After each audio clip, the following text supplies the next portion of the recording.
అందుకే యేసు ప్రభు మరణాన్ని నిద్ర అని పిలిచాడు. ఎందుకని? క్రీస్తునందుండి మృతులైన వారు ధన్యులు, వారు మొదట లేతురు. క్రీస్తుకు బయట చచ్చిన వాళ్ళు,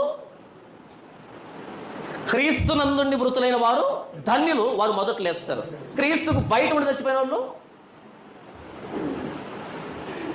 క్రీస్తుకు బయట మరణం నిత్యనాశనం, క్రీస్తు లోపల మరణం ధన్యం, ధన్యకరం కదా. ఎంత అద్భుతంగా ఉంది కదా బైబిల్. అందుకే అపోస్తలుడైన పౌలు అంటాడు, నా మట్టుకైతే బ్రతుకుంటే క్రీస్తే, చావైతే. ఈ మాట ఇంకెవరు చెప్పరు, చావైతే లాభమని. ఉదయాన్నే వెళ్ళి పక్కింటికి మనం చచ్చిపోతే నరకానికి వెళ్తానండి, నీకు పొద్దునే చావనే మాట కాబట్టి ఇంక రాదు, ఇంక వేరే పదం రాదు, పొద్దునే వచ్చి చావు అంటావేంటి, చీచి అంటారా? ఏమైంది చావు అనే పదం వినపడితే? పొద్దున వినపడకూడదా? సాయంకాలం 5 గంటలకు రమ్మంటావా? అప్పుడు మాట్లాడుకుందాం కానీ చావు గురించి. భయం చావు అంటే.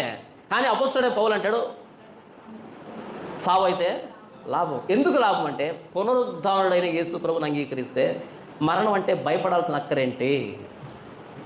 మనం నమ్ముకున్నది ఎవరిని? అప్పులు తీర్చే యేసు ప్రభువుని. అందుకే భయపడి వస్తున్నాం మరణానికి.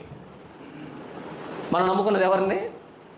పిల్లల్నిచ్చే యేసు ప్రభువుకి. అందుకే భయపడి వస్తున్నాం మరణానికి. మనం నమ్ముకున్నది ఎవరిని?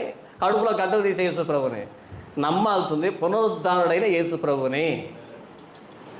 పునరుద్ధానుడైన యేసు ప్రభువుని అంగీకరిస్తే మరణానికి భయపడాల్సిన అక్కర్లేదు. ఎందుకంటే ఆయన పునరుద్ధానుడు, మనం కూడా పునరుద్ధానం చెందుతాం.